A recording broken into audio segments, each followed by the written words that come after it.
तपाईँहरूको माझमा यसरी हुन पाउँदा म आफूलाई एकदमै आशिषित भएको महसुस गर्दछु। अनि परिचय तपाईँले मेरो परिचय पाइहाल्नुभयो। म मेरो परिचयको कुरा गर्दिनँ र यसरी विशेष गरेर म हाम्रो बिएनसिएको कमिटी एक्जिक्युटिभ कमिटी साथसाथै यहाँको अर्गनाइजिङ यहाँको एटलान्टाको चर्चेसहरूको पास्टर्सहरू सारा बुद्धिस्ट नेपाली विश्वासीहरू चाहिँ अमेरिकामा हुनुहुन्छ तपाईँ सबैलाई अनि इन्डियाबाट आउनुभएको नेपालबाट आउनुभएको तपाईँ विभिन्न ठाउँबाट आउनुभएको जतिजनाहरू हुनुहुन्छ तपाईँहरूलाई म भित्र हृदयको तस्बिरबाट तपाईँहरूको भाइ तपाईँहरूको छोरा तपाईँको भतिज तपाईँको भान्साको तर्फबाट तपाईँहरू सबैलाई फेरि पनि परमेश्वरको वचनमा म स्वागत गर्न चाहन्छु। विशेष गरेर यहाँ हेर्नेहरू मात्र होइन तर अरू जसले यहाँ हामी जस्तो लाइभ यहाँ के अरे यहाँ यो भवनभित्र होइन तर संसारको विभिन्न ठाउँमा रहेर अनलाइनबाट हेरिरहनु भएको छ उहाँहरूलाई पनि हामी स्वागत गर्नेछौँ है। तपाईँहरू सबैलाई स्वागत छ र विशेष गरेर यो बिएनसी समिट यो 7औं समिट हो अनि यसपालिको थिम चाहिँ रहेको छ set apart for God's work अनि यसलाई प्रेरितको पुस्तक 13 अध्यायबाट हामीले यसलाई निकालेका हौँ र हाम्रो फोकस यो हामी 2 दिन 3 दिनको अवधिमा हामी यहाँ रहन्छौँ हाम्रो फोकस चाहिँ हुनेछ मिसन परमेश्वरको काम र यो विषयमा हामी केही कुरालाई हेर्नेछौँ र किताब सत्यहरूलाई पनि हामी हेर्नेछौँ र विभिन्न कुरालाई हामी सँगै बसेर पाठ गर्नेछौँ अनि यहाँबाट केही न केही कुरा लिएर हामी जानेछौँ। विशेष गरेर म तपाईँको माझमा रोमीको पुस्तक 10 अध्यायको 10 देखि लिएर 15 पदसम्म पढ्न गइरहेको छु।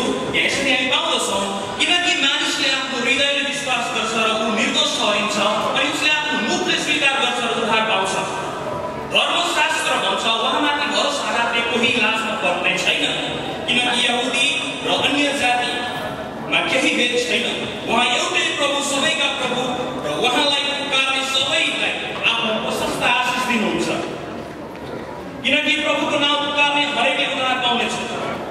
14 पद तर जसलाई विश्वास गरेकै छैन उहाँलाई मानिसहरूले कसरी पुकार्ने जसको विषयमा सुनेकै छैन उहाँमाथि तिनीहरूले कसरी विश्वास गर्ने।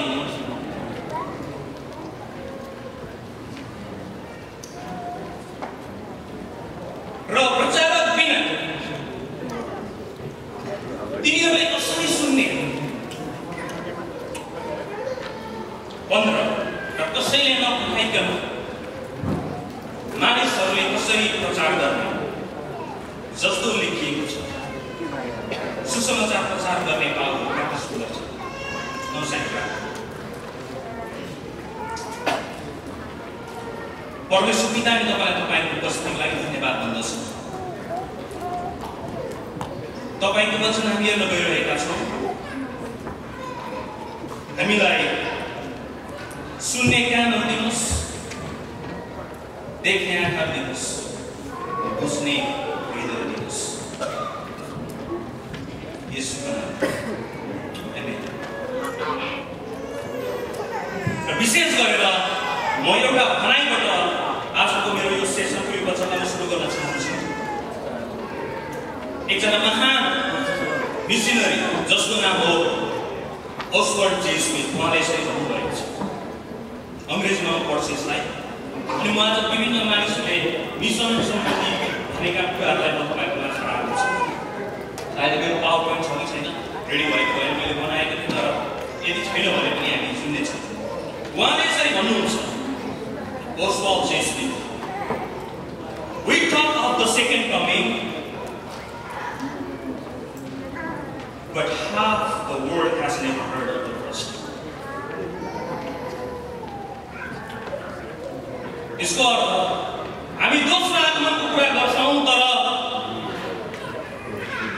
आधा जति संसारमा भएको मानिसहरूले पहिलो आगमनको कुरा सुनेका छन्। हामी विश्वासीहरू मण्डलीभित्र छौँ, हामी मण्डलीमा छौँ, हामी विभिन्न कुराहरू गर्छौँ र हामीको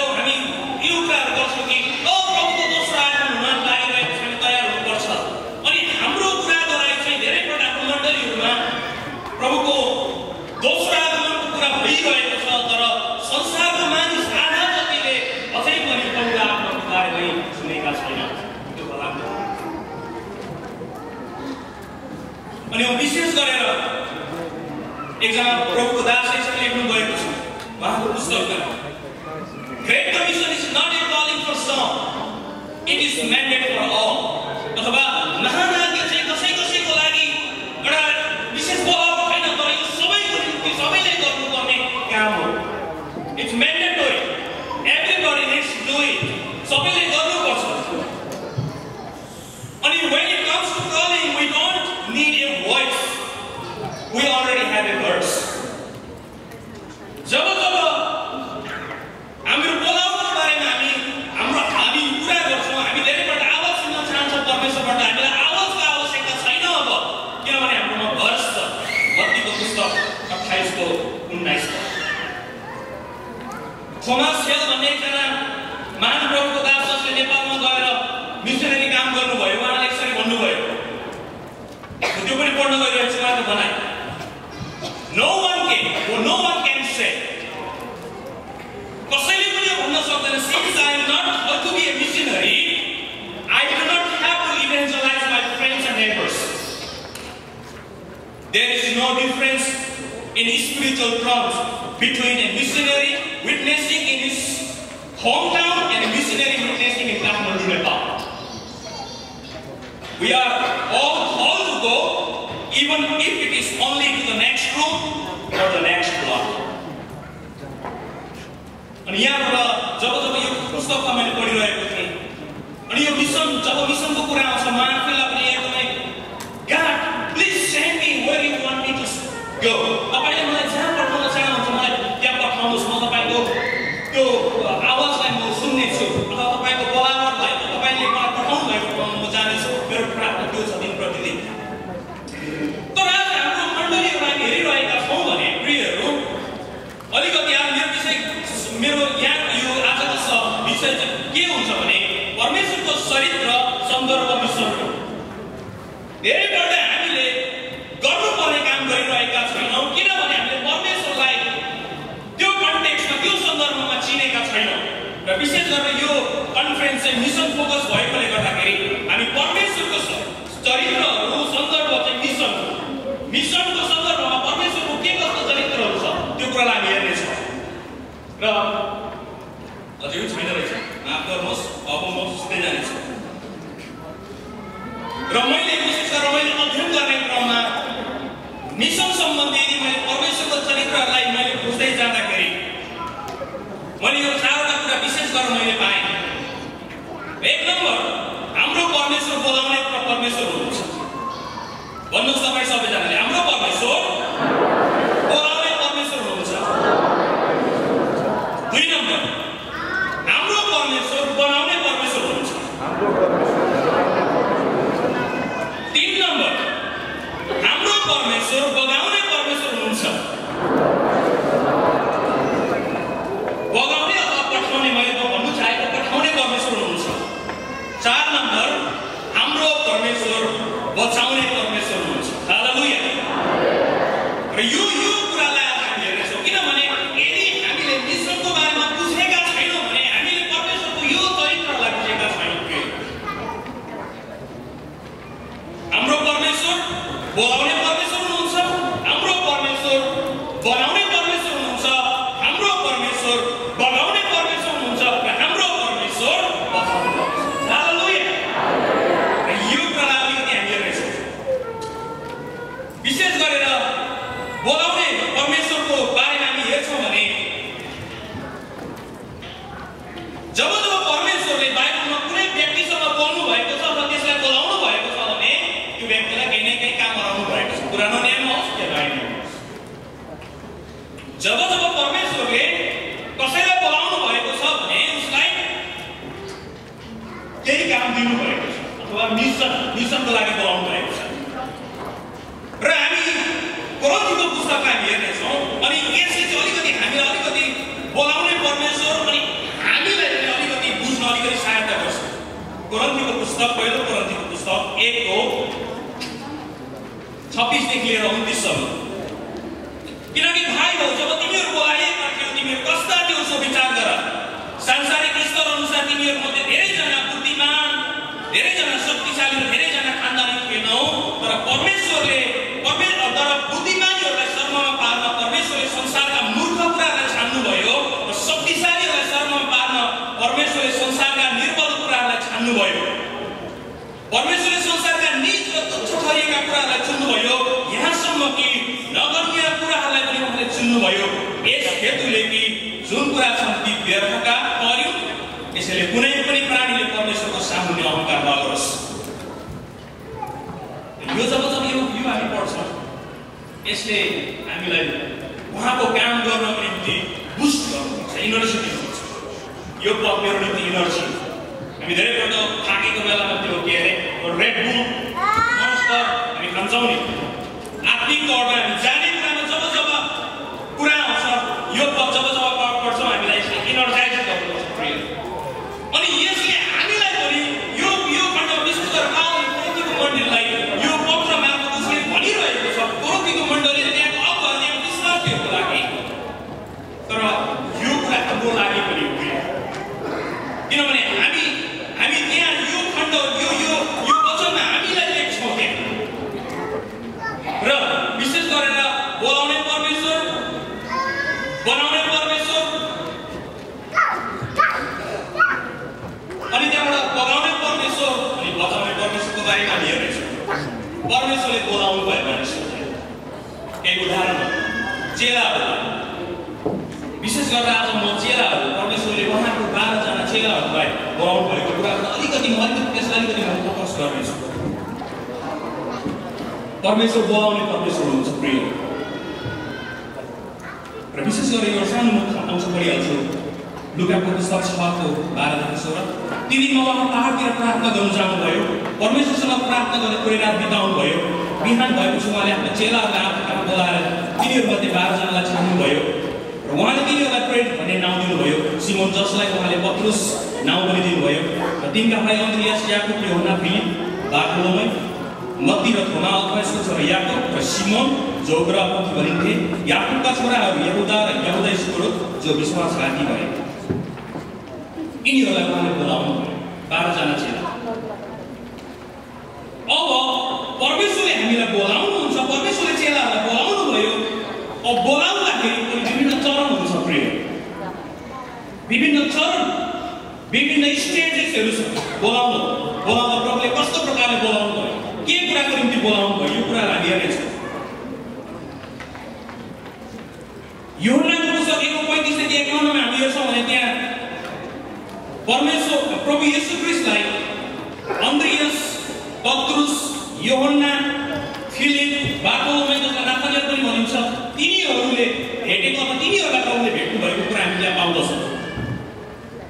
अनि यो खण्डलाई हामीले राम्रो गरेर हेऱ्यौँ भने धेरैपल्ट हामी यसरी बुझ्न सक्छौँ कि यो बोलावट परमेश्वरले बोलावट विभिन्न चरणहरूमा यो बोलावट यूहन्नाको पुस्तक 1:35-51 पुस्तक चाहिँ विश्वास गरेर मुक्ति पाउने बोलावट थियो। अनि आज मुक्ति गरिरहनु भएको छ परमेश्वरले हामीलाई हरेकलाई बोलाउनुहुन्छ विश्वास गरेर मुक्ति पाउनको निम्ति, उहाँको पुत्र येशू ख्रीष्टलाई विश्वास गर्नको निम्ति। त्यो बोलावट मुक्तिको बोलावट अथवा कल टु कन्भर्सन, त्यो कुरा हामी पाउँदछौँ। 2 नम्बर सेवकाईको निम्ति बोलावट, उहाँले बोलाउनुहुन्छ बोलावट विभिन्न चरणहरू। 2 नम्बर सेवकाईको निम्ति उहाँले बोलाउनुहुन्छ कल टु मिनिस्ट्री। मत्तीको पुस्तक 4:18-22, लुकाको पुस्तक 5:1-13 हामी हेऱ्यौँ भने त्यहाँ प्रभुले चेलाहरूलाई बोलाउनु भयो। विशेष गरेर उहाँ त्यो सिमोन पत्रुसको डुङ्गामा चढ्नुभयो, तिनीहरूले माछा मारिरहेका थिए, एउटै पनि पक्रेका थिएनन्। अनि प्रभुले भन्नुभयो यहाँ जाल हान, त्यहाँ पत्रुसले हान्यो, अनि पनिँदै भएको उसले हान्यो जाल, हानेपछि उसले थुप्रो माछा पक्रियो। अनि त्यो घटना पश्चात उहाँले पत्रुसलाई भन्नुभयो मेरो पछि लाग, म तिमीलाई मानिसहरूको जातलाई बोलाउनेछु। र हरेक विश्वासीहरू प्राय यही अवस्था भएर जान्छ। पहिला परमेश्वरले हामीलाई बोलाउनुहुन्छ कन्भर्सन, परिवर्तन हुनको निम्ति, हृदयको परिवर्तनको निम्ति, मुक्तिको निम्ति बोलाउनुहुन्छ। 2 नम्बर सेवकाईको निम्ति बोलाउनुहुन्छ, जसरी प्रभुले चेलाको निम्ति बोलाउनु भयो। अब यो दुईटामा चाहिँ यो खण्डलाई हामीले हेरेर सेवकाईको निम्ति बोलाइसकेपछि अब यी चेलाहरू चाहिँ अब येशूसँगै रहन थाले। यहाँदेखि चाहिँ उनीहरूले पहिला उहाँले बोलाउनु भयो, यिनीहरूलाई मुक्तिको निम्ति बोलाउनु भयो, उनीहरू